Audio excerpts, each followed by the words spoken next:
রাষ্ট্রীয় স্বীকৃতির দাবি, সাংবাদিক নির্যাতন, গণমাধ্যম সপ্তাহকে রাষ্ট্রীয় স্বীকৃতির দাবি,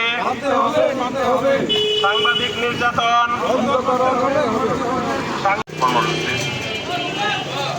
ইতিমধ্যে সংগঠনটি স্মারকলিপি উপজেলা নির্বাহী কর্মকর্তার মাধ্যমে জাতীয় পর্যায়ে প্রচারের চেষ্টা করেছেন এবং প্রত্যেকটি দাবি যৌক্তিক দাবি, সাংবাদিক নির্যাতন, সাংবাদিকদের হয়রানি এবং অসচ্ছল সাংবাদিকদের পাশে যেন সরকারি প্রণোদনা সব নির্ণয় থাকে। আমিও সবার দাবির সাথে একমত পোষণ করছি এবং দ্রুতই সাংবাদিকদের যে দাবিগুলো আছে দ্রুতই যেন বাস্তবায়ন হয়। বর্তমান সরকার সহ সংশ্লিষ্ট দপ্তরের সকলের প্রতিষ্ঠা কামনা করছি। সবাইকে ধন্যবাদ। ব্যয়ভার সংশ্লিষ্ট গণমাধ্যমকে বহন করতে হবে। 7 নম্বর, তালিকাভুক্ত সাংবাদিককে সরকার কর্তৃক মাসিক ভাতা প্রদান করতে হবে।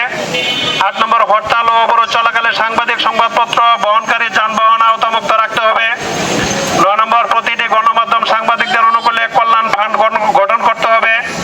সাংবাদিকের পাশে দাঁড়াবে প্রতিষ্ঠান তথা রাষ্ট্র।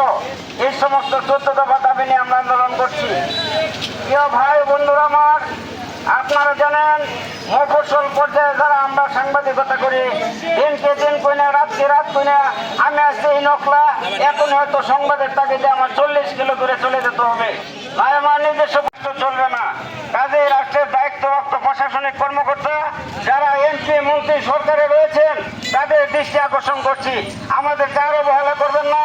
আর সময় নেই, স্বাধীনতা 56 বছর পর আমরা যেন রাজপথে দাঁড়িয়ে কথা বলতে না হয়। আপনারা বুঝে শুনে আইনের দ্বারা সুস্পষ্ট প্রণয়ন করবেন আমাদের দাবি দাবা। সেই দাবি দাবা মেনে নেওয়ার জন্য আমি রাষ্ট্রের প্রতি, প্রশাসনের প্রতি সবিনয় অনুরোধ